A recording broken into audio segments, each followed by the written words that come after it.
Hello, everybody. Hello, Catherine Gaston. I'm so happy you're here. Hello, Nana Laura. Hello, Shane. Hello, CE. So good to see you, sweetie. So, I'm sure y'all saw the post. So I want to really quickly address it. And thank you all for the overwhelming support that you've shown me. And I'm sorry that I have not been able to put together a bunch of replay crew minis lately. I literally sleep constantly in spurts, but I'm not getting any quality sleep. So my narcolepsy is terrible right now because my sleep apnea is horrible. Went to the doctor and found out that I was issued the wrong equipment. So I was right, you know. Go figure. How dare I know my own body? Um, but I'm working on getting through it, and that's all I can do. So I know it looks awful at the end of the streams when I'm struggling to stay awake, but I'm really trying, and I know when I rewatch it, I know how it looks. It's terrible. And it seriously looks like I'm impaired somehow. But I'm not. I promise. I'm just exhausted because I'm up at, 7:30 in the morning collecting dockets, and I'm editing all night long, and I'm sleeping, 20 minutes here, 15 minutes there, but it's all at my desk because I'm not able to, get any decent sleep. So anyways, I wanted to address that. Nana Laura has my number. She calls me and does the "Are you okay?"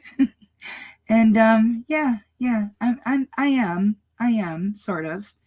I'll be okay. The bags under my eyes over the last couple weeks should be a dead giveaway as to something's been going on.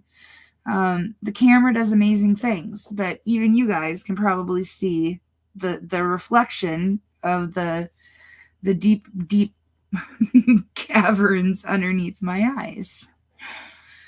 So anyways, that's all the time I'm going to spend on that part. If anybody knows of someone looking for pretty fairly easy editing gig, though, have them shoot me a message because I'm looking for a part-time editor.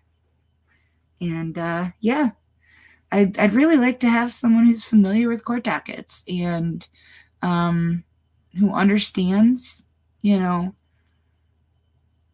how the setup of the channel works and things like that. So if they're familiar with it, it's even better. So hello, Nigel1701, sweetie. Hello, Joey Bag of Donuts. Hello, Auntie M, I miss you.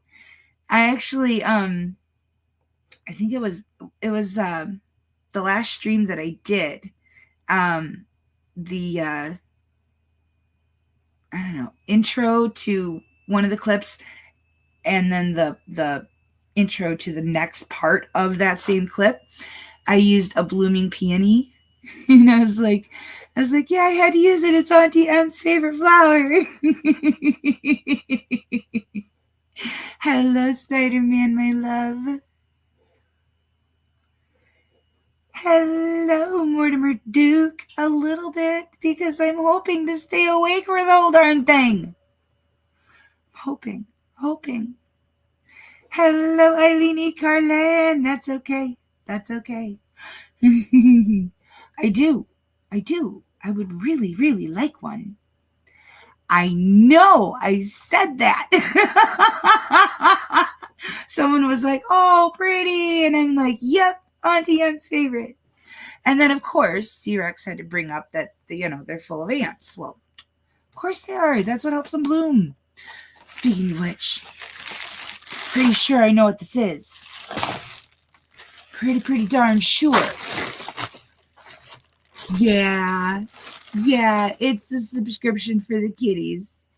Yep. C-Rex has them on subscription. I'm so grateful. I really am. And so are the kitties. They love these. Temptations Prey. With salmon and frickin' chicken. And then, so I have to show you guys because I'm so excited. So I do like one big Lume haul a year. Okay. And this is it, right? This is it. I got my Lume haul for the year, and every time I order from them, there's an option at the end of, do you want to get a mystery gift? And it's more than the value of you pay like $5, and it's a surprise gift.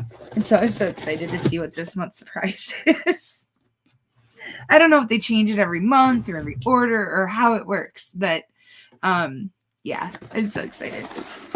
So I got my acidified body wash. I got it's Peony Rose on DM. You really should. That's like, if you can't tell, it's my favorite smell. One of them. I got, this is minted cucumber. This is actually my favorite smell, but they did not have it in the body wash right now. And since I only do like one big haul, like practically a year, I opted for other scents. These are my favorite. So there's two types of the bar soaps. There's the triple milled, which is my favorite, and I get a bunch of the unscented ones because they come in like 4-pack for, I think it's 4 for $30 if I'm not mistaken. No. It works out to about, I don't know, it's either $6 or $8 a bar. I can't remember, something close to that. But anyways, I always get the unscented because then I can make myself smell like whatever I want. And then I got the Peony Rose in the bars as well. And then I got, which one is this? Toasted coconut. I got toasted coconut. I wonder, you know what? One of these is my gift. Either they gave me an additional acidified body wash or my minted cucumber is my gift. I'm not sure. But I will tell you that if this was it, they got it right. They got it right because this is my favorite. But yeah, oh my gosh. I can't even tell you how much I love Lume. There's a link in all of my videos. There's a link for Lume. I don't have they're certainly not a sponsor. I'd love them to be. And if ever they have like an influencer code or whatever they call that, where, I can give you guys a discount, I certainly will. But using the code that's in the description, it just takes you there. It's lumedeodorant.com. And if you use that link, then I get like $5 if you order. But I do recommend it. It was my Mother's Day gift to myself 3 years ago. And it was the best thing I ever did. It really was. Like, I can't even tell you how awesome it is to not have to worry about body odor of any kind and to still smell great. I even gave a bar of it to the guy that works at Advanced Auto when I went in about my battery. Yeah, he was complaining about his smelly feet. And so the next day I took him a bar of it. I'm like, use this and you'll never have problems again. Well, hello, beautiful girl. Auntie M's here. Would you like to say hi? Would you like to say hi?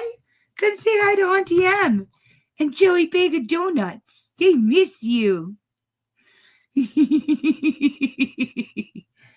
What are you doing down there, you big lazy bones? You big lazy bum? Oh, now she'll come up. Yeah. Now that she saw the treats.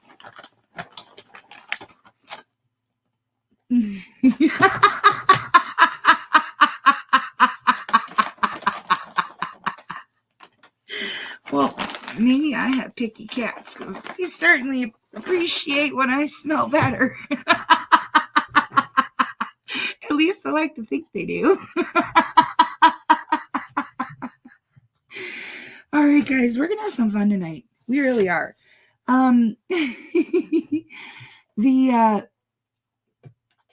The first one is, I don't even know what it is. I don't know what it is. I'm sorry.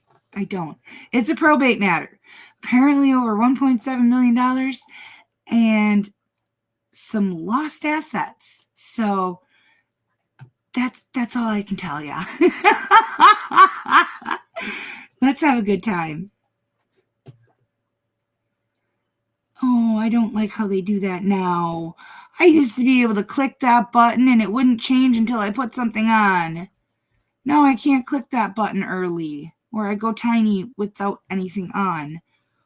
Oh, dang it, StreamYard. Quit trying to make things better. You screw me up. Whoa, hi, Billy. Billy apparently just discovered that I had tuna salad for dinner tonight, and there's a little bowl of the juice. Oh, don't you dare come unplugged. Okay, golly. I'm a professional, y'all. Okay, I guess I'm going to be tiny in the corner for a second while I get this brought up. They really got to not do this to me. Come on.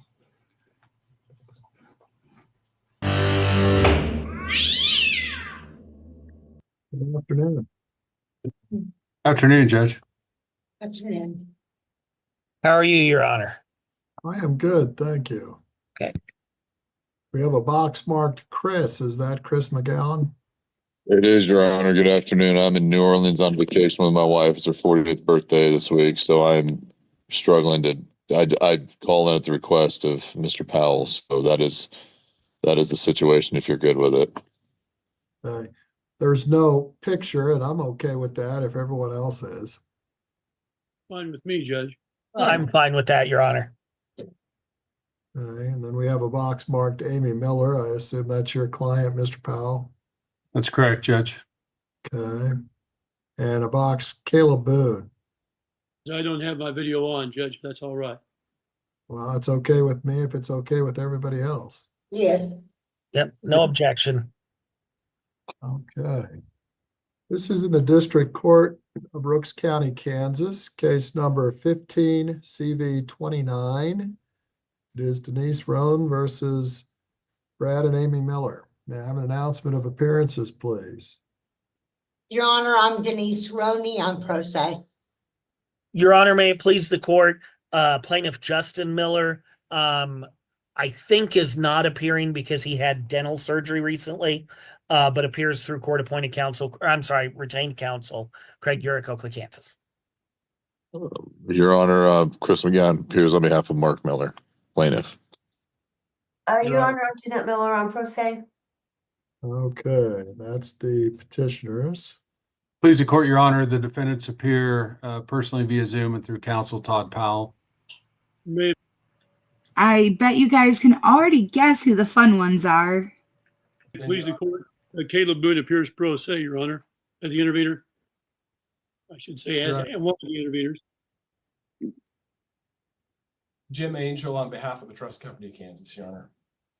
Okay, we are on for a couple of motions filed by two of our pro se petitioners. Is there anything else we'll need to deal with today that council are aware of? Your Honor, I had asked for a hearing to update the court and the parties on the status of things on my client's end, given the Supreme Court's denial of the petition for review. So I wanted to provide an update and make sure we're all on the same page. Okay. You want to do that first? Sure, if that's okay Go with ahead. the court. Go ahead. Okay, Judge. The defendants have a contract to sell some of their real estate. That is scheduled to close on March 25th, although that may happen sooner. We got the title commitment today, and it has a couple requirements relating to this case, requiring lien releases that were filed, or releases of liens that were filed in Osborne County. Basically, this court's judgments were recorded in Osborne County. And so the requirement is to release those liens.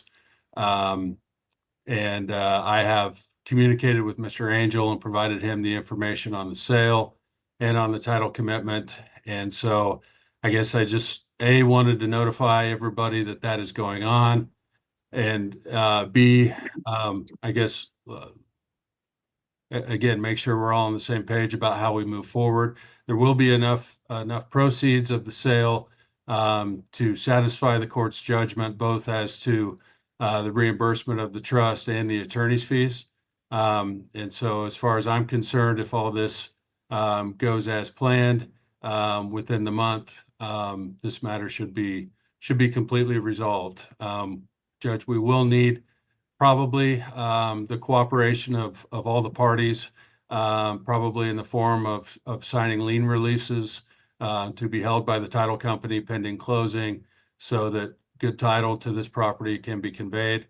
So I guess we would ask, I don't have any motion to put before the court right now, but I guess, Judge, I would just like that if there were a need to enforce any orders or make anyone cooperate with the requirements to get this land sold, that Your Honor would at least be receptive to hearing those things. So, Judge, that's basically all I had, and I'll let, if Mr. Angel has anything to add from his standpoint, I'll let him do that. Mr. Angel. Yeah, thank you, Your Honor. So this is the best way to get the orders of this court carried out. And how the process will work for the non-attorneys involved here is we will all sign the same release. That release will be held with the title company. Once the title company verifies that there is good funds, and that we're going to be paid everything that we're owed, then the title company will be tasked to file those releases. But those releases, so they'll have to be signed before the closing, but they won't see the light of day if the closing, unless the closing occurs and everyone is paid in full, meaning all the specific orders of the court, the money to the trust, the money to the various attorneys, all those orders, all that will have to be paid before it can be released. And from my understanding, there's enough funds to do it. I've looked at the real estate contracts. And so, I mean, this, as Mr. Powell said, is correct. If this is done correctly and it closes the way it's supposed to close, which I don't have any reason to believe it will not, then we should be a spot at the end of the month where the orders of the court has been fulfilled, and then the trust on the Trust Company of Kansas on their end can start the process of distributing those assets. Mr. Urich. You're muted. Thank you, Your Honor. Yes, Your Honor, we would have no objection to any of that.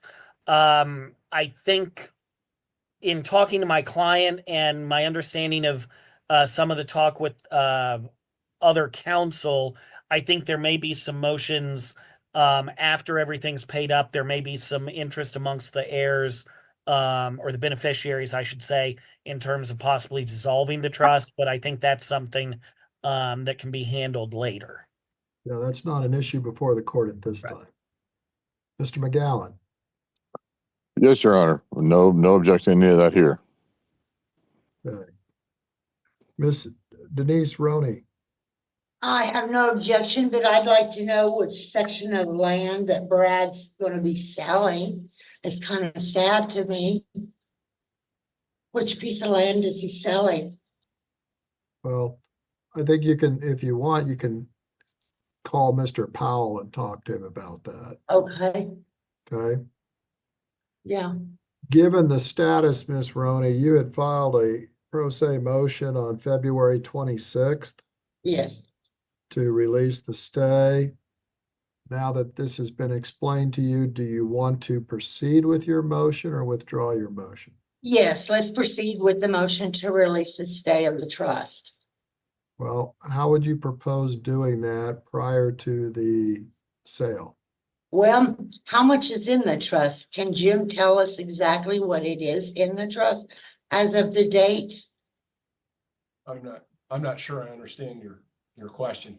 Well- Right now, the what's in the trust, and I don't know exactly how much it is. It wouldn't be much different than what I had sent you in the letter, Denise.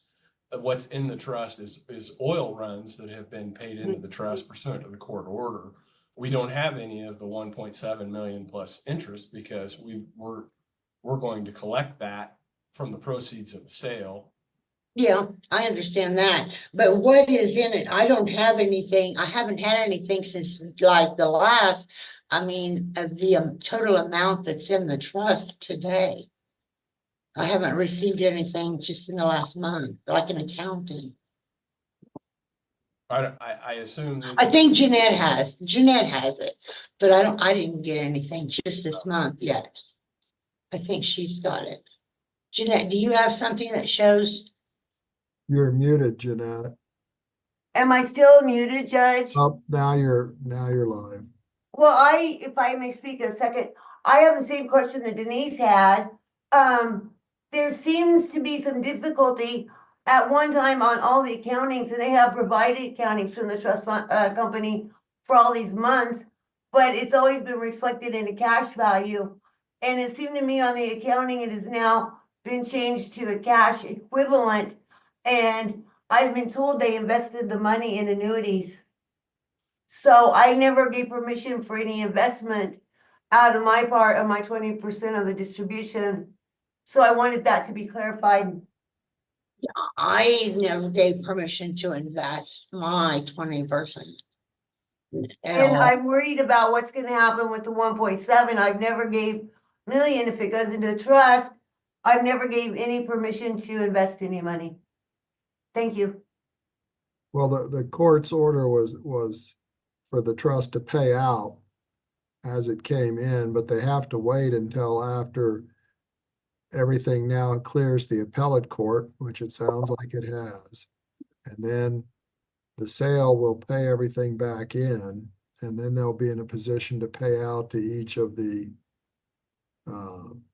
other 4 siblings. Yes, I think the last accounting I got, there's approximately 220,000 is what's showing. But I don't want any of mine invested ever, Jim, ever. So there should be about that in there. That would go 5 ways. And then the 1.7 million plus interest, it goes 4 ways. And I never want any invested. It goes straight to my account and my bank's ready. And I'm sorry, Judge, if I can speak again, I'm not going to object to the sale of the land. I'm going to go ahead and approve that. But I do need some clarification on the accounting of where if it's cash value or cash equivalent in the trust fund, please. Thank you.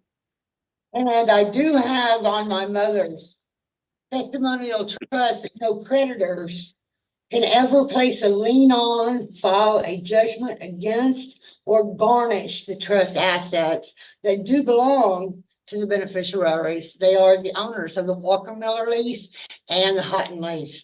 And there's a couple of the leases that are missing, like the Green lease in Graham County is missing. My mother was the lease hound on that, and we need to check in on that. Maxine Green, I remember her. My mother had a 30-second overriding interest on that Green lease. We need to find it. And then my grandma Rock, her Arrington lease is Right. missing. So, Miss Roney, I don't mean to cut you off, but you're getting a little far afield of what we're doing here. okay, I understand, Judge, but there are some leases Okay. that are missing. Maybe Todd can find them. But, yeah, no investing. Okay. Oh, that was not a creepy laugh at all. Not even a little bit.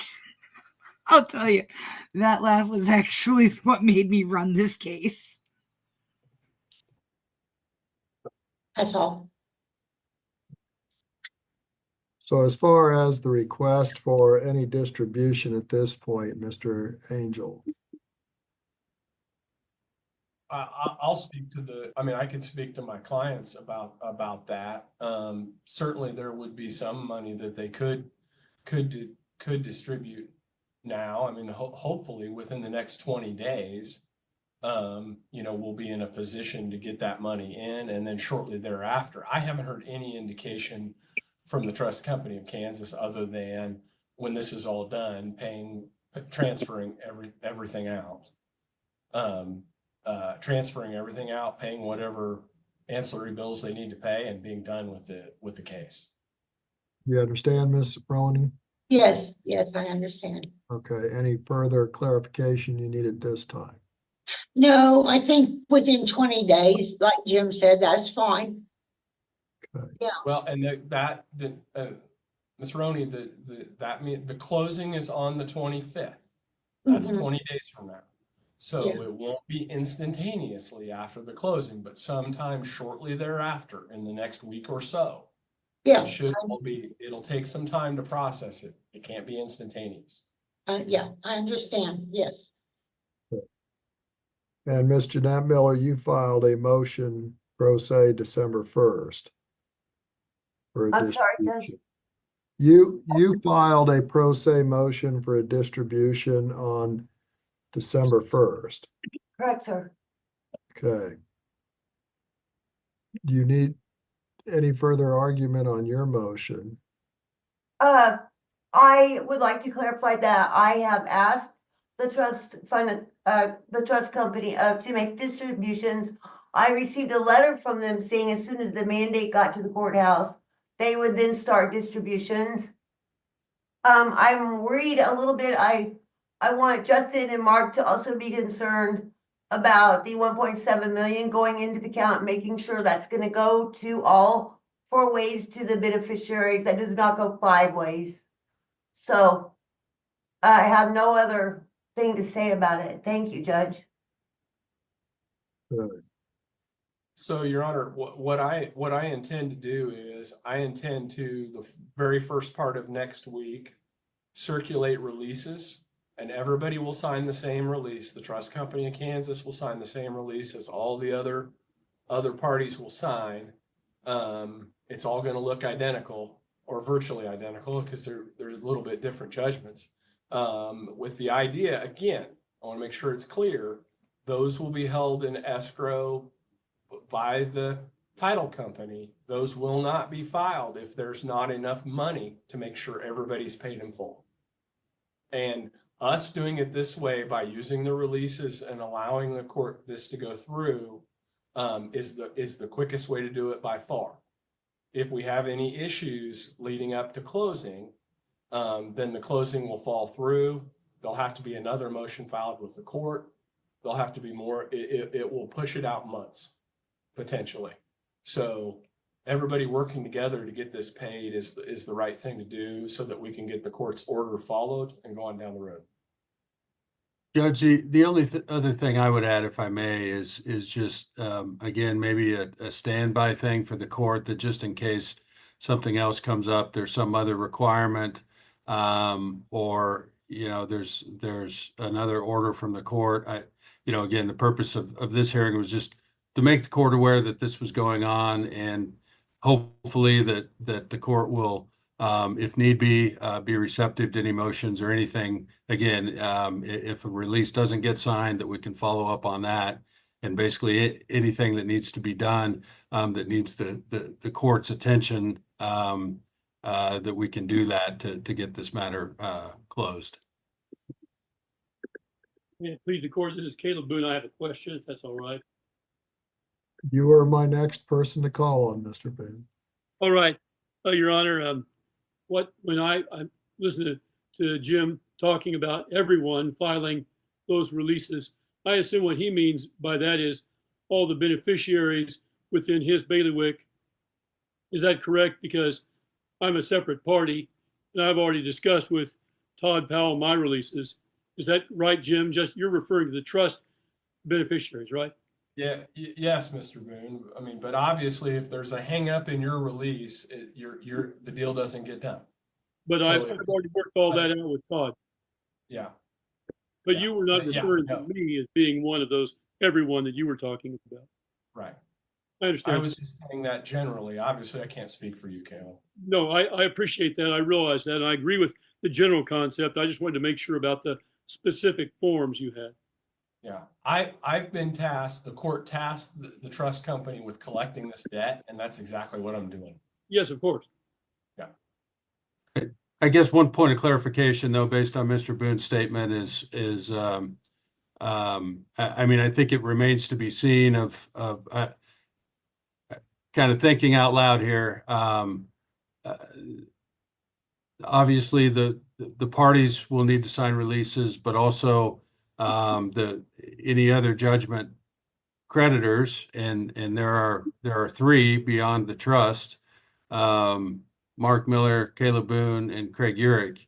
And so either with these releases or some other document, the title company is going to have to be assured that we have those releases and or satisfactions in place in order to clear title. So Caleb, I guess I can't answer the question in terms of whether you're going to be asked to sign this release, but I do believe you'll be asked to sign something. And again, that would be a matter that I would hope we could all cooperate on. And if not, it would be a matter we'd have to come back and bring back to the court. May it please the court, I understand what Todd just said. And so the way that I would see it mechanically, maybe because we've got two groups of people, if you will, one, Jim's group, and the other one, the remainder, the other three people, which would be, if you will, Todd, your group, we're all going to be signing either a satisfaction of judgment or a lien release, but I think a satisfaction of judgment would be of the equivalent effect as any releases that Jim is collecting. Wouldn't that be right? And then those would all be combined together, and then you'd submit all yours that you got from the three of us, along with at the same time to the title company, as Jim would be submitting all of his documents. Would that be right? I generally agree with that. Again, with the caveat of you know, the title company is going to have the last say on what their requirements are. Sure, sure. But short of that, I don't disagree with the concept.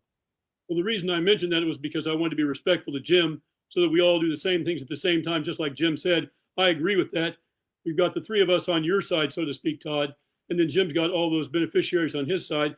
That would all just come together at the same time, and then physically those would be either sent in by you to the title company and Jim to the title company at the same time or something like that, right? I believe so from where I sit, yes. All right, well, thank you for letting me say that. Thank you, Your Honor. I just wanted to make sure I fully understood exactly what Jim was envisioning. I respect it.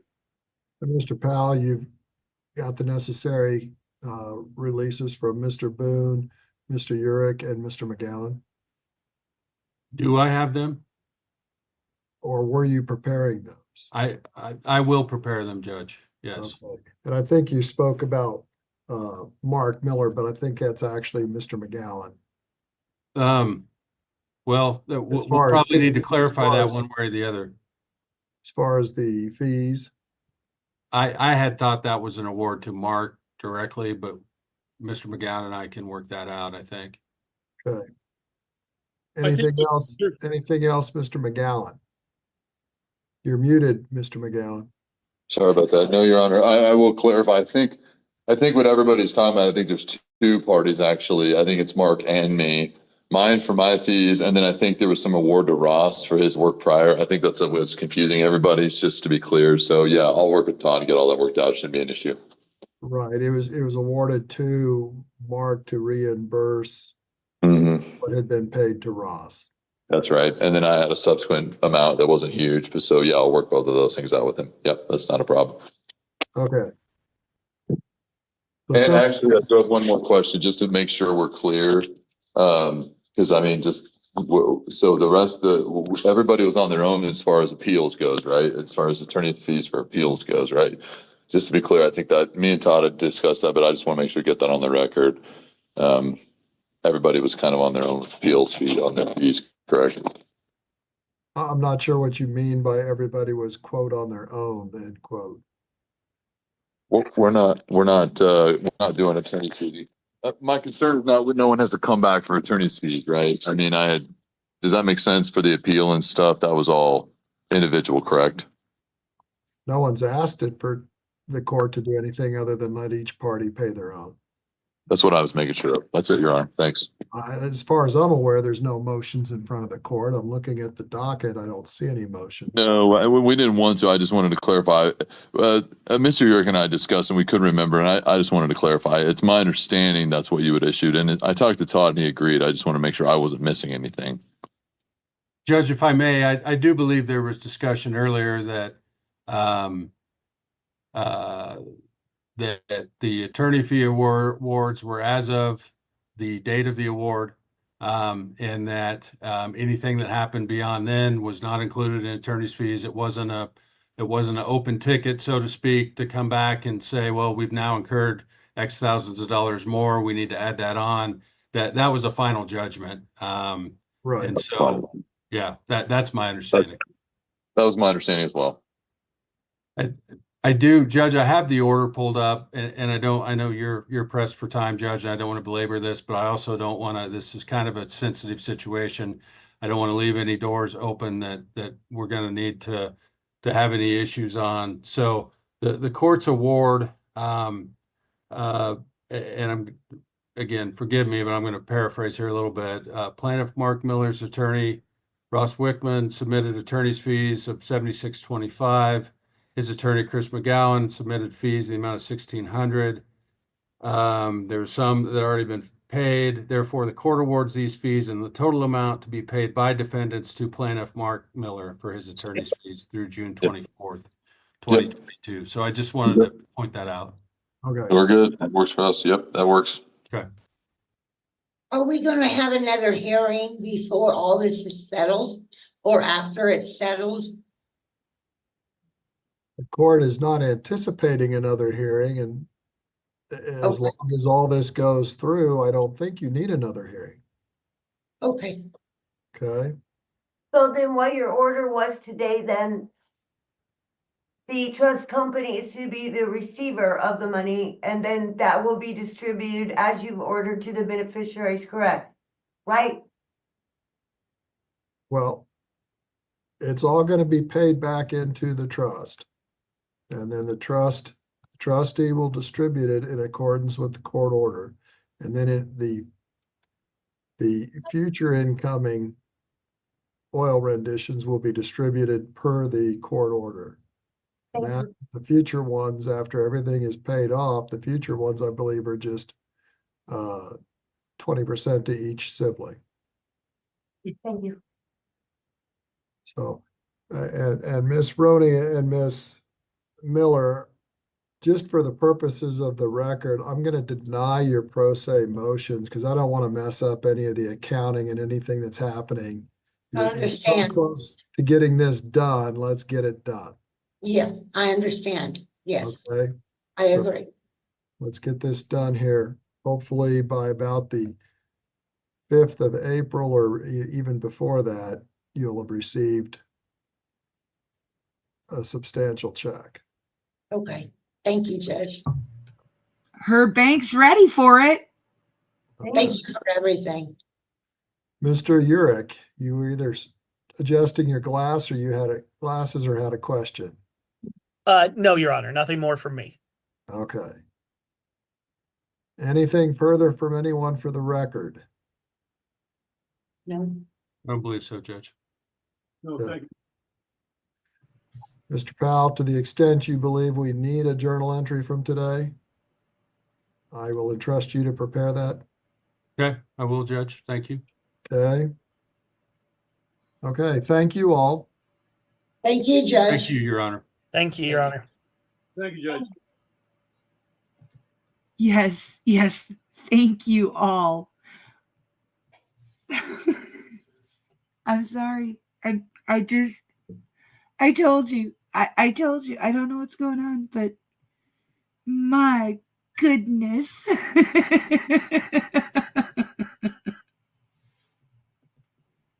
Thank you, Your Honor. Jesse Butler. Yeah, here. Morning, sir. Are you interested in the deferral program? Now, Okay, I so haven't had a ticket for like 25 years, it feels like. And I feel like that setup of you have to answer beforehand. I have no idea of how realistic the chance of having it not imposed is because of the nature of a policeman's word and complete lack of evidence. But right, sir, well, based on that information, I'll go ahead and decline the deferral program for you. I'll go ahead and review your police report, and then you can give me your side of the story. So give me 1 second, please. okay. All right, sir, you were clocked going 61 and a 45, and that once you were stopped, you said that you did not think you were traveling that fast. Okay, sir, go ahead with your side of the story, please. Well, it was on the highway thing going up toward Beacon Hill. I don't know if you're familiar with that area, like from Longview to Lexington. And I was taking my little sister-in-law to work at the rehab facility there. And there's a light about halfway up, and the policeman was driving by me. I saw in my rearview mirror, immediately flipped a U-turn, and before he was able to do anything, we were already stopped at a red light. The light was red when he was passing by me, and I didn't have to slam on my brakes. I didn't have to skid or anything. If I was going that fast at a red light, there's no way that he would have been able to flip a U-turn immediately, and then as soon as the lights come on, we're already at a dead stop.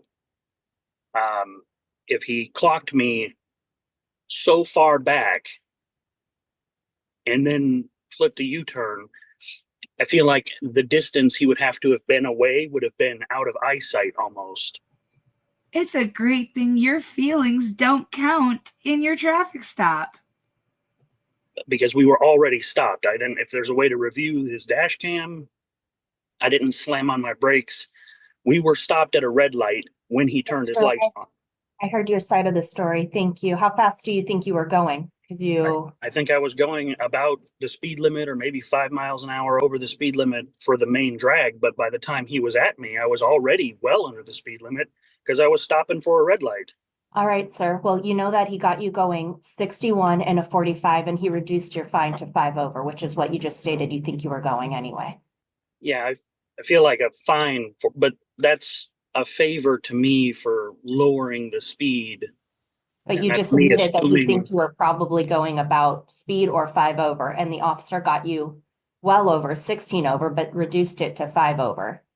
Well, that's what I'm saying is I feel like the got me part is a complete fallacy in that he either clocked somebody else's car on the road from that distance, or the machinery was malfunctioning or something, because we couldn't possibly have been stopped 100 feet away from where he turned around to. Like, it makes no sense how I could have been flying down the road and then at a dead stop when he turns his lights on. There were other cars there too. I mean, it's not like there was cars in front of me at the red light. Right, sir. So I will go ahead and find this as committed. You did say that you were going 5 over anyway. I do think that the officer's machines were all calibrated correctly. He has them accurately and certified here on record. And of course you do. All right, thank you, sir, for that comment. Mhm. Based on that information, I'm going to go ahead and mitigate it down to $100, even though it already has been mitigated down. You have 60 days to make this payment or enter a payment plan. This information will be sent to you to your address on file in Longview. Is this over? It is, sir. See you later. All right, Karis Caribou. Hi. Good morning, ma'am. Good All right, morning. so I do see that you did the deferral in 24, so you're not eligible for that program. And let me go ahead and check, but I see that we have a notation here that says that you did file a copy of your insurance. Yes, and I also had them send you guys a copy of it. Yes, let me go ahead and check. Thank All you. right, so I have this in front of me, so let's see. So this was from 12/9/24, and your effective date is 12/1/24. So you actually had insurance prior to this incident. Yes. Okay, so I'm gonna go ahead and so we'll just go ahead and talk about the first infraction. I'm gonna go ahead and find the second one is not committed. So that will save you. You want to dismiss it with a $25 fee? No, okay, not committed, so there's no fee to it. So I'm gonna go ahead and dismiss the, or find not committed for the $559 fine. So we're just gonna Thank talk you. about speeding. Yeah. Absolutely. So let me go ahead and just look over that portion. So if you want to give me your side of the story, please. So I was traveling to work. Well, that was when I used to work at that location. I used to work in Portland, and it was about 5 p.m. or maybe later during traffic, and there was a whole bunch of vehicles there and crazy drivers. So all I tried to do was just try to get past that group of cars just to be able to make it to the other side of the traffic for freeway. That's just all I try to do. And then he just turned his light behind me and got me for, I think, 84 miles per hour. Yeah. I want to know how she got her camera to do those special effects just by like waving her hands, and then the camera like zoomed in, and that was pretty cool actually.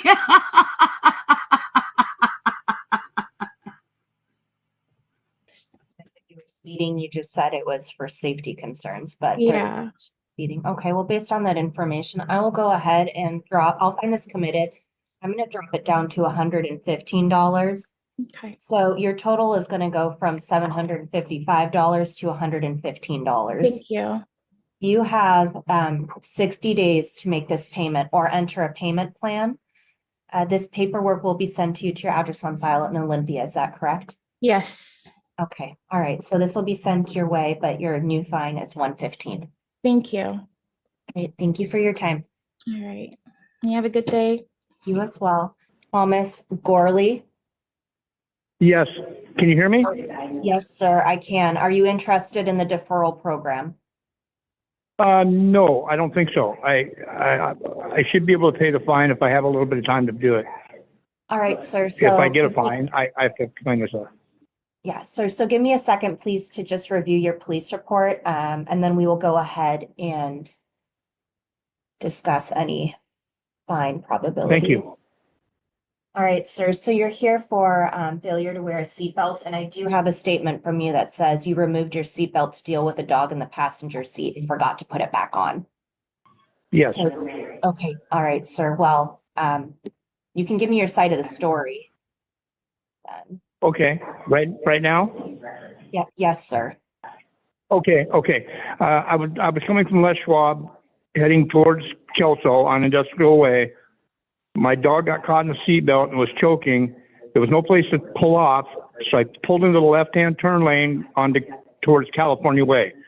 As soon as I took my seatbelt off to untangle her, State Patrol went by me, seen I didn't have my seatbelt on, and did a U-ball.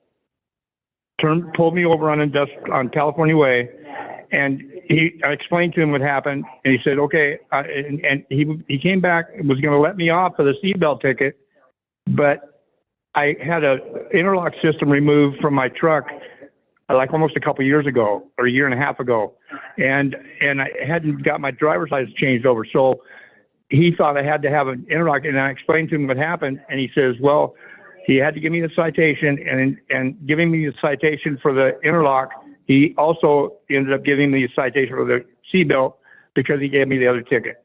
So I went immediately after that to the courthouse, talked to the prosecutor. He dropped the charges that same day. I got the ticket. He dropped the charges on my interlock device having to be removed because no one told me, and I was waiting for my driver's license to expire instead of having to redo it twice. Well, that same day, I went and got my driver's license changed over and scheduled a court date to come up here. But my dog got caught, and I had no place to pull over. And right after I took my seatbelt off, the state patrol came by, and he knew I was like, he was really nice to me, and he was so glad I didn't get upset about anything. It was just something that happened, and I was hoping that I could get dismissed from it. You know, I've always worn my seatbelt. I don't think I've ever had a non-seatbelt ticket.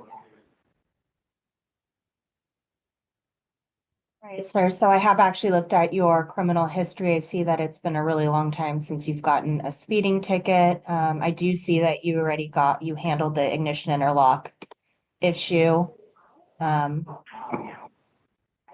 Based on that information, I'll go ahead and find this as not committed. I'll give you a free pass for today. Oh, awesome! This made my whole week, a month. So, I've been having to work out in the rain, and this was like made me really smile and happy today. All right. Well, I'm happy that made you happy. Hopefully your dog doesn't get caught up in the. Oh, she's fine. It's a Labradoodle. If it was a little dog, it wouldn't have probably got caught in the seatbelt. But she's a Labradoodle, and I don't know how she got tangled into it. But yeah, she's a good dog. Yeah, she's a sweetheart. Okay, well, have a good rest of your day, sir. Okay, if that's all then, I don't have to have anything signed or anything. You'll send me something in the mail or? Yes, sir. You'll be receiving the documentation in the mail at your home in Longview. So that's it. Oh, thank you. Thank you so much. You have a wonderful day. You as well. Thank you, sir.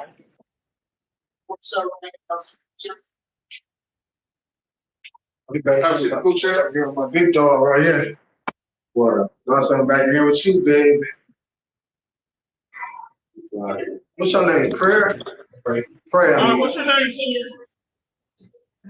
D'Angelo Lamar Anderson. All right, this is number 250-446-5701. Pew City, Michigan versus D'Angelo Lamar Anderson. Appearances, please. Jennifer Douglas for the people, P72748. Yes, Your Honor. Brandon Bird on behalf of D'Angelo Anderson. My client waives his right to the formal reading and will stand mute. All right, the court will enter not guilty plea on behalf of Mr. Anderson. Bond recommendation from the people. Your Honor, since this is charged as an assault and battery, I'm not going to object to a personal bond. I am, however, asking for a tether to ensure no contact. We have a concern here that Mr. Anderson is alleged to have attacked not just his two sisters, but also his mother with a metal mop handle. And his mother indicates that he also had destroyed some furniture. He does have some priors. It's 2 counts of unarmed robbery from 2014 and 2016 home invasion second, Your Honor. So there is that history there. We would note that 3 people apparently weren't sufficient to end the alleged assault. And so we're going to ask for a tether to ensure no contact. All right, Ms. Douglas, just clarification. This is his mother and siblings? Yes, Your Honor. His 2 sisters and his mom. Okay, go ahead, Mr. Bird. Just address the issue of tether. Your Honor, one moment, yeah. One moment, sir. Please, just exercise your right to remain silent. Yes, sir. And all he was doing was clarifying his relationship with the individuals, Your Honor. But my client does have somewhere else to stay. I don't believe a tether is necessary. We haven't been presented with any capious history. I don't believe him to be a threat to the community, Your Honor. As of right now, he's still an innocent man. And if you look at that knot on his head, he's the one that caught a whooping in this matter, and indicates to us he's the one that got beat down bad and with a mop stick. But with that being said, Your Honor, my client knows he's not going to be able to go back to the complaining witness's house. At this point, he doesn't want to be because he doesn't want another knot on his head. And respectfully, we're gonna just ask this court for a personal bond, no tether, Your Honor. Thank you, Mr. Byrd, for that. Is your client working? He isn't working. He is working. He does asbestos removal, Your Honor. He's had this job for almost a year now. Is he self-employed or does he work for somebody? He works for somebody. Okay, what are his work hours? 6 a.m. to 3 p.m., Your Honor. I'm asking no Okay. tether, please, Your Honor. Like, you Okay, understand? Mr. Byrd, I agree with you. Got you. All right, thank you. Okay. Is that the only time I get you to pause if I agree with you? Most of the time. All right, at least you're honest. No, you give me the pause a lot. Give me the pause when you don't listen to me too. All right, $10,000 personal bond. At least at this point, I don't see a need for a GPS tether. No contact with Nadia Anderson, Zaza Anderson, and his mother.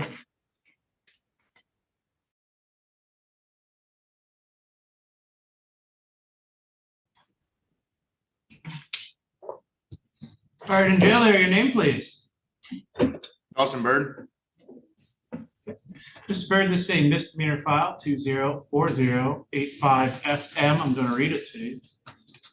This is Jefferson McCain appearing on behalf of Mr. Bird for the limited purposes of arraignment.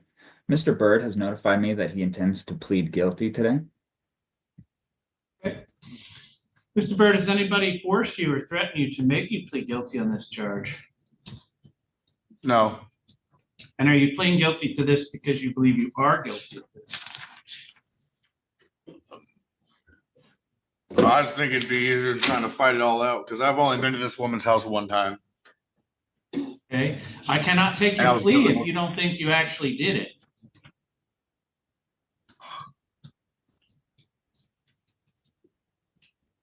So we'll set this up. I'm just not trying to sit here longer. That's the whole thing. If it's quick, I don't understand. This is irritating me. Yeah, screw it. I did it. Okay. So stupid. So back on November 29th of 2020, why don't you go ahead and tell me what it is you did that makes you guilty of the trespass? Well, what happened was I got messaged by my baby mama to come pick up my daughter. So I said, okay. And I went with a friend of mine. We came, we didn't even go on the property. We were still in the road, in the driveway before her gate. Is Diane Adams the baby mama? No, that is her mom. That's my baby mama's mom. She came out, this Diane Adams came out of the house with a gun talking about I had to leave and that I was going to get trespassed. And I didn't even know I wasn't supposed to be there to begin with. I was just told by my baby mama, which is this lady's daughter, to come get my kid. Why don't we use her name? Okay, wait, who, Diane or my baby mama? Who's your baby mama's name? Ashley. He doesn't have enough respect for women to use their names, Judge. Does she live at that house too? Not anymore, no. She did at the time, but like I said, it's been 5 years ago. And she told you to come over?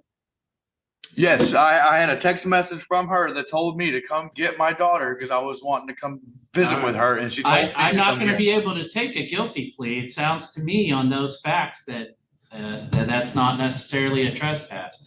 So we'll mark you as not guilty. That's why I'm not understanding why I'm not here. All right. Now, I'm not going to make you sit in jail on this. In other words, this kind of case always would have got what we call PR bond, meaning you don't have to sit around in jail.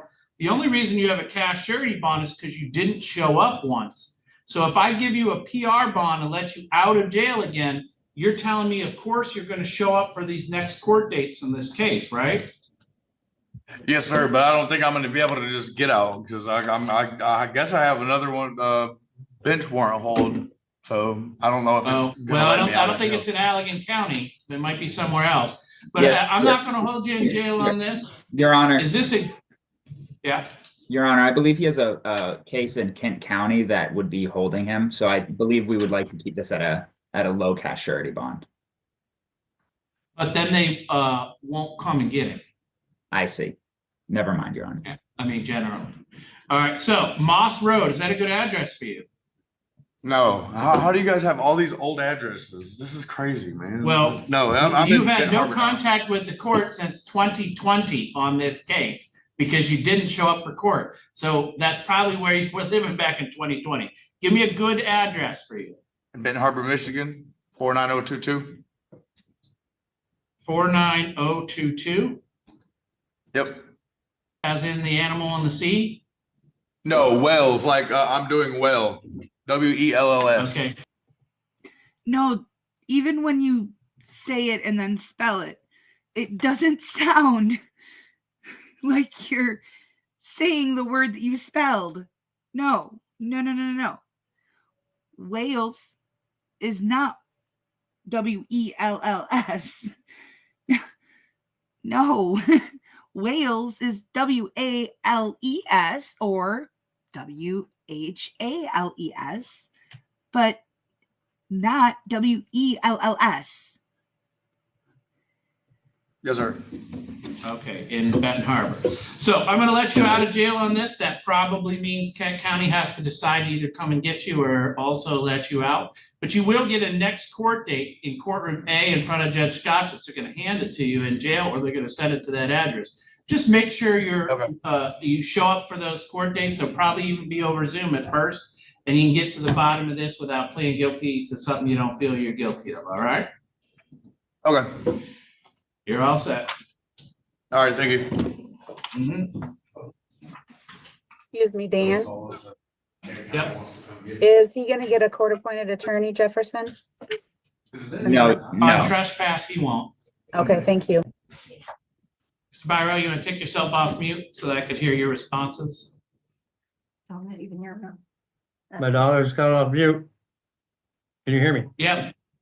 Awesome. So this says that on February 10th of this year, on 142nd there in Dora Township, that you were driving an unregistered vehicle. That's the misdemeanor. It's punishable by up to 90 days in jail and or $300 fines and costs. You also got a ticket for no valid plate. That is not punishable by any amount of jail time, but it is punishable by additional fines and costs. Understanding both your charges, do you wish to enter a plea of guilty or not guilty to those charges at this time?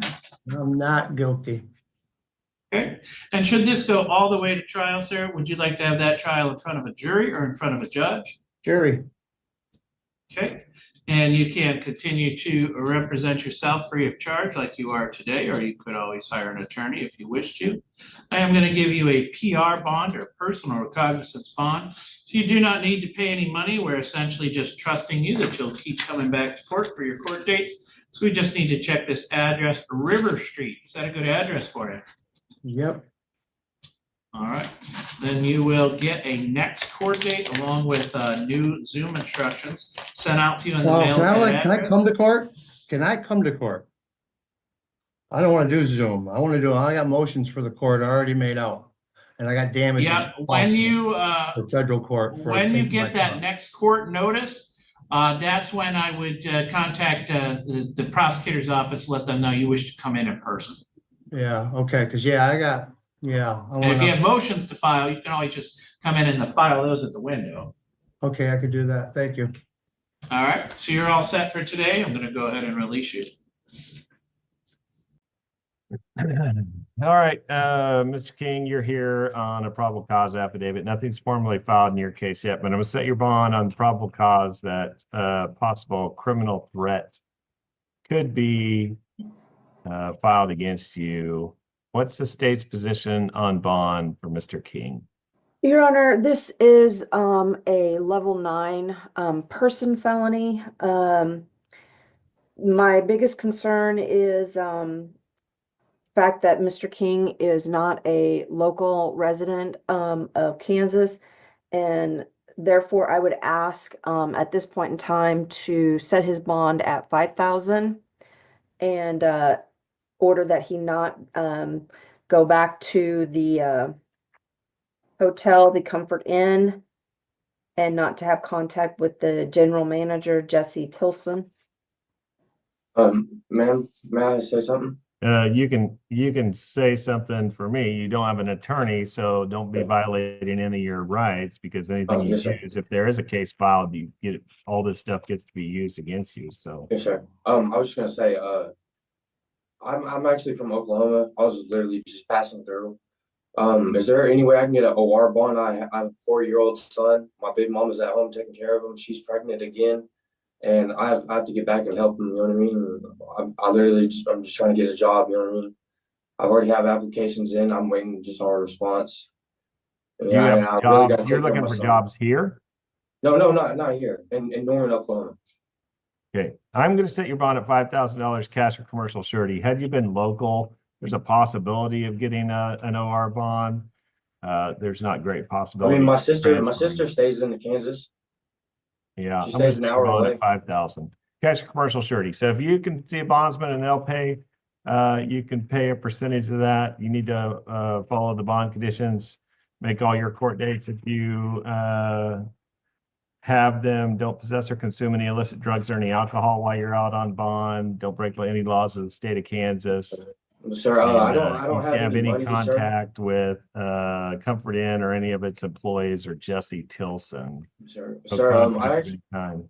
sorry, sir. I actually don't have any money. That's the reason why I was asking for an OR bond. My son, he really needs help taking care of. You know what I mean? My baby mom is pregnant. She has another kid. We have 2 kids already. She's pregnant with another one. You know what I mean? I have to get home to my son. You know what I mean?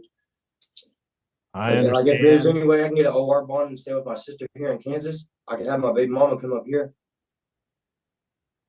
Like, I've really got to take care of my son. You know what I mean? Yeah, I understand that, sir. But I'm not going to give you an OR bond today.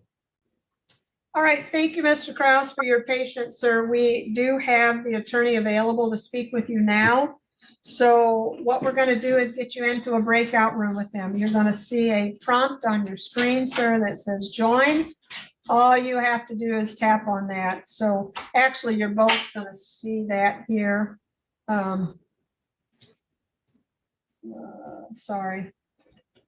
Okay, ma'am. Okay, here you go. Both of you just tap on the join for me and you'll be able to talk privately. I received the email. I'll discuss it with Mr. Kraus. Okay, thank you. Okay, we got both of you back. So let's go ahead and get you arranged, sir. I have 2 files, as I stated, and I do live stream this to YouTube, but let me just tell you, when it comes time to get your personal information, I do stop the live stream, so that does not go out over the internet. That will remain private. So your full name, sir, is Christopher Charles Kraus. Is that correct? Yes, sir. Ma'am. Okay, thank you. And Mr. Smith, your appearance, please. Yes, Your Honor. Tyler A. Smith from the Office of the Public Defender here in Ingham County. I appear on behalf of Mr. Kraus, who's appearing separately via Zoom today. I did speak to Mr. Kraus about the allegations against him, though I honestly was not entirely certain based on the docket entry what either of the charges was. At any rate, we'll waive the formal reading as long as, of course, Mr. Kraus is aware of the general nature and penalty for each. Mr. Kraus, at any rate, wishes to plead not guilty to any allegation. I would demand the preliminary examination timely on his behalf, and he is seeking a public defender. I'm happy to address bond whenever the court may wish. All right, thank you. So I'm not going to waive the reading because there's the two charges and then there's an habitual. So let's just go over it. 25-00577FY. Mr. Kraus, this is the people of the state of Michigan versus Christopher Charles Kraus, alleging on or about March 20th of 2024 at the location Holmes Road, City of Lansing, Ingham County, Michigan. Sir, count 1 alleges that you did buy, receive, possess, conceal, or aid in the concealment of a MacBook Pro, iPad, jewelry, clothing, and other home electronics and household items, stolen, embezzled, or converted property knowing or having reason to know or reason to believe that the property was stolen, embezzled, or converted, and the value of the property was $1,000 or more, but less than $20,000, contrary to law. That is a felony, sir. Maximum penalty, 5 years and or $10,000, or 3 times the value of the property, whichever is greater.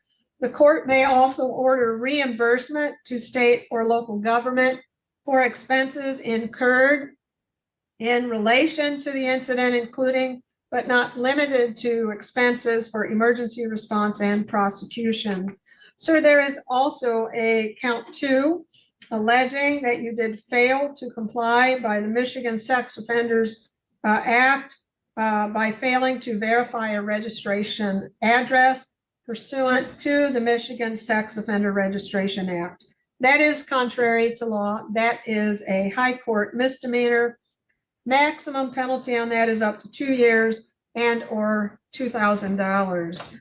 There is also an habitual offender 4th offense notice on the complaint, sir, because you have 3 prior felony convictions. The maximum penalties may be enhanced from what I originally told you.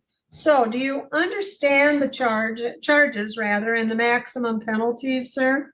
Yes, ma'am. All right, now you do have rights. You have the right to plead guilty, not guilty, or stand mute. You have the right to a trial by a judge or a jury, and at that trial you can present or confront witnesses. If they would not appear, the court can order them to do so. You also have the right to a lawyer. If you cannot afford one, one can be appointed for you at court expense. Additionally, sir, you are presumed innocent, and if you are found guilty, it must be beyond a reasonable doubt. And finally, you have the right to remain silent. Anything you say or write can be used against you, and you always have the right to have a lawyer present with you at any time that you are questioned. Do you understand those rights, sir? Yes, ma'am. Okay, good. Now, I understand that you're applying for an attorney. We have 2 hearings set for you. Sir, the first hearing is a probable cause conference that is scheduled for Thursday, March 20th. That is at 10:00 a.m. You're allowed to appear remotely by Zoom, or you have to appear in person. So we're going to get you the Zoom instructions and the notice to appear. Now, the second hearing, which is a preliminary exam, that is held the following Thursday, March 27th. That is at 9:00 a.m. with Judge Buchanan, and you must appear in person for that hearing date. So like I said, we'll get you that notice to appear and the Zoom instructions. Is there anything I've told you so far that you do not understand? No, ma'am. All right, thank you. I am going to stop the live stream.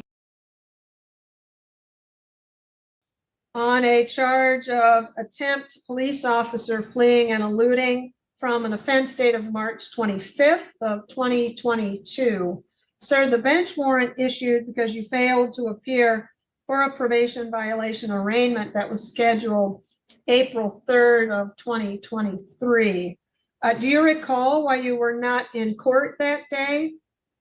I was at court. I just what it was it's my first probation officer for probation meeting. I went to all my court hearings. It was my first time to see my PO.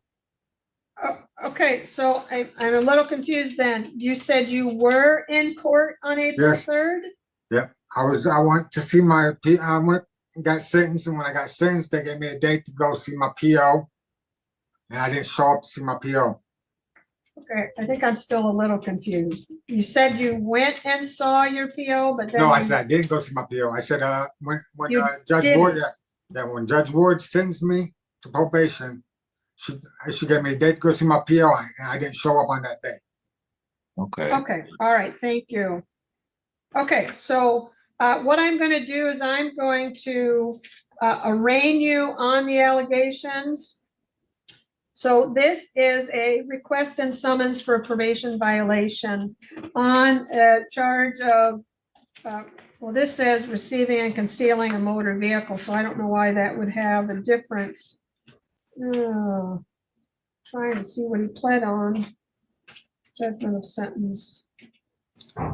Pled to amended count 2, attempt. Okay, so it is attempt, fleeing, and eluding. That's what so this motion affidavit and bench warrant says that your probation officer alleges that the defendant has committed the following technical probation violations.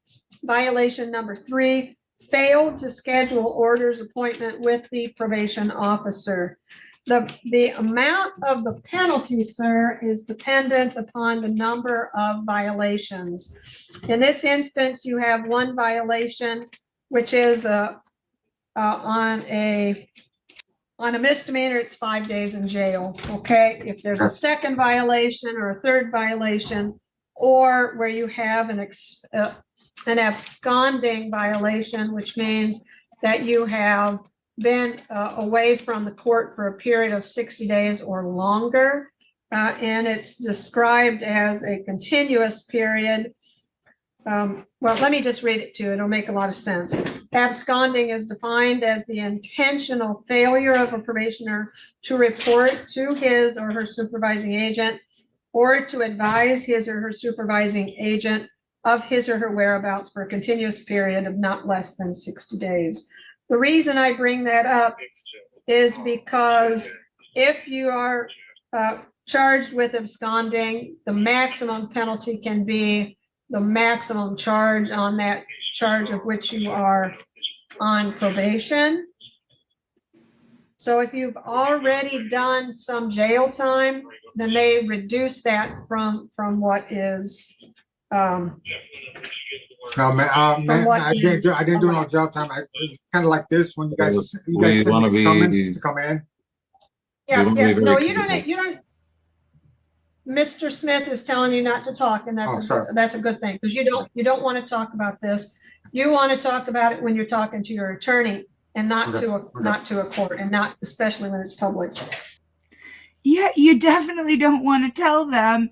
Yeah, I absconded, but it was just a situation like this where y'all let me out, and then I just disappeared. So if you let me out again.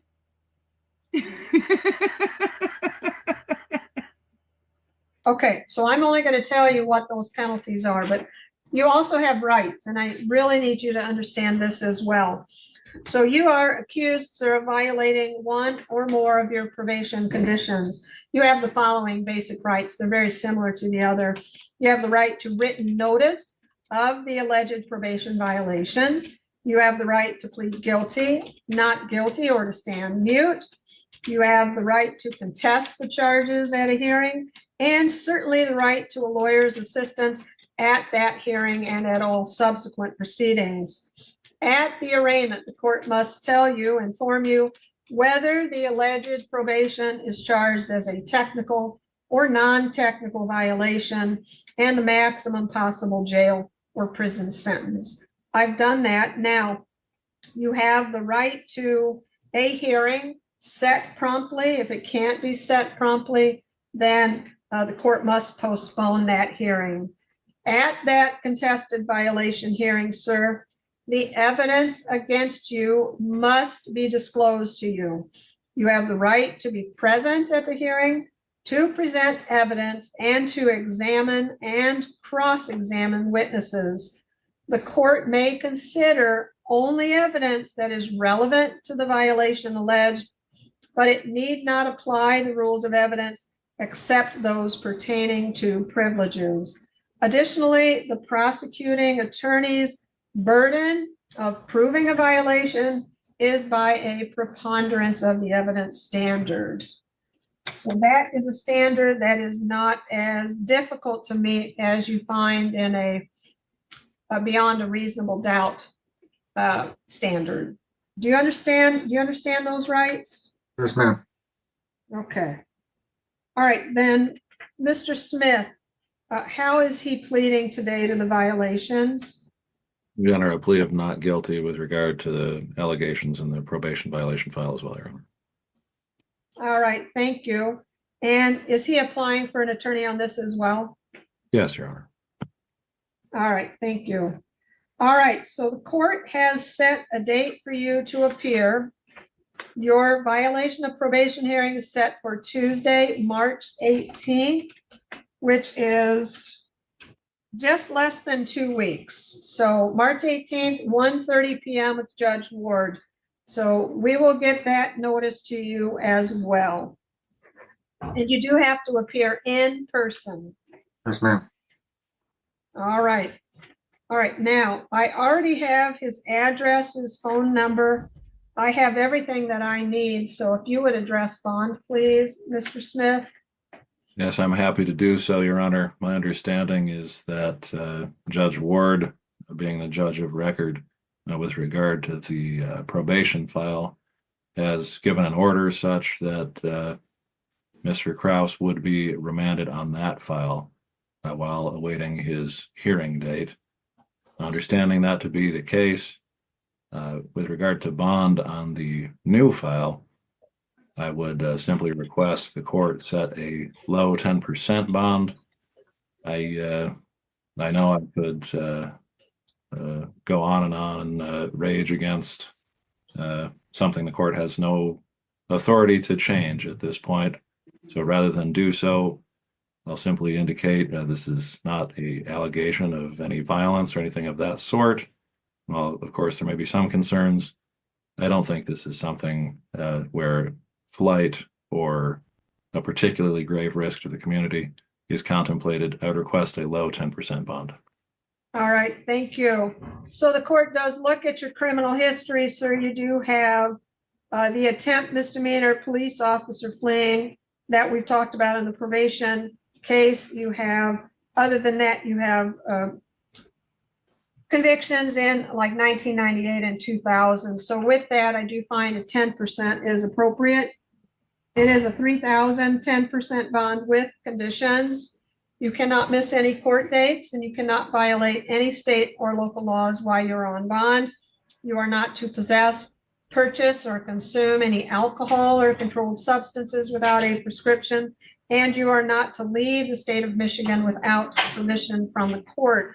Additionally, sir, you will have to report to pretrial services upon your release, and no firearms, ammunition, or dangerous weapons. And again, as long as you abide by those conditions, you would remain out on bond. Do you understand that, Mr. Kraus? Yes, All ma'am. right, then. Did you have anything else for the record, Mr. Smith? I do not, Your Honor. Thank you. All right, then, Mr. Kraus, that concludes your arraignment. You are all set. Thank you. All right, Mr. Cross, you stand up, put your hands behind your back, put the back of your hands together. Oh yeah, none of those conditions mattered because he was remanded. What a satisfying end to the docket, right? Oh my gosh, you guys. Hey, I stayed awake. I did it. I just need to not stream for 2.5 hours and then maybe I can do this. Maybe I can do this.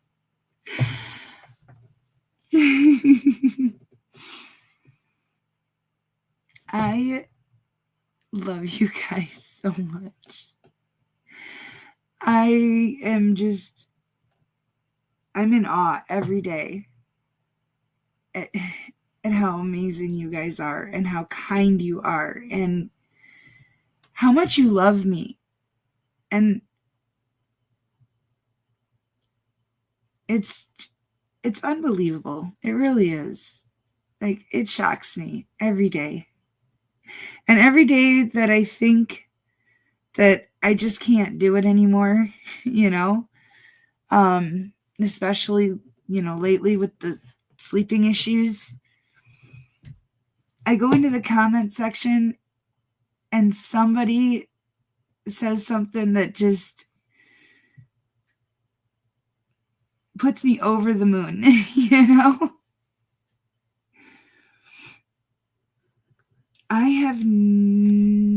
I don't think I do Michigan Urbex. I don't, but I will look them up. I see, what was it? Judge Brindell. They do a lot of probate stuff. And I love that judge. But I just can never, I can't get through it. I hate probate matters. I hate probate stuff. And like I said, now living in my own probate hell.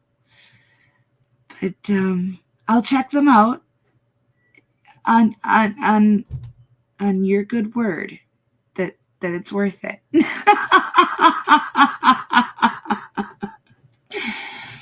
I love you so much, Eileen Carlin. Thank you. You guys are just amazing. And yes, Nana Laura. That's a good thing. I love you, Lisette Panette. All right, you guys. I'm gonna stop while I'm ahead and not asleep on my desk while everybody's watching. Thank you so much for being here. Be safe, be well, sleep sweet, and much love.